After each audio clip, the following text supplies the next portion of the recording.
وفاقی وزیر داخلہ محسن نقوی نے کہا ہے کہ کوئی مانے یا نہ مانے موجودہ سسٹم گر چکا ہے، نئے انتظامی یونٹس یا صوبے ہی اس مسئلے کا حل ہیں۔ پاکستان کی پہلی اکنامک 2026 سمٹ سے خطاب کرتے ہوئے انہوں نے کہا کہ نوجوانوں کو چند ہزار کا وظیفہ یا ٹیبلٹس دے کر بہلایا نہیں جا سکتا۔ نوجوان میرٹ پر نوکریاں اور مواقع چاہتے ہیں، اگر یہ نوجوان اکٹھے ہو گئے تو نظام الٹ دیں گے۔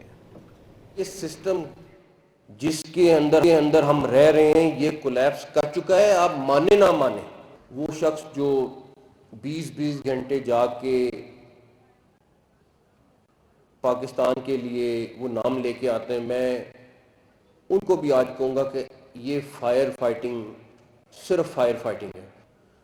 حل ایک ہے، آپ کو ایڈمنسٹریٹو یونٹس، صوبے، اس کو جو مرضی نام دے دیں، اس کو لے کے جانا پڑے گا عوام کی سطح پر۔ ہم اپنے نوجوانوں کو کوئی 2-4 ہزار روپیہ مہینہ سٹیپنڈ لگا کے یا ٹیبلٹس دے کے خوش کر لیں گے، نہیں۔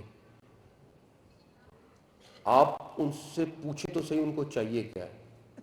وہ صرف ایک چیز مانگتے ہیں کہ اپنا نظام ٹھیک کر لیں، ہمیں انصاف مل جائے، ہمیں میرٹ مل جائے، ہمیں جاب کی اپرچونٹیز مل جائیں، اور ہمیں اگر کہیں سرکاری طرح پہ جاب ہے تو اس پر ہمیں جائز طریقے سے ہر چیز مل جائے۔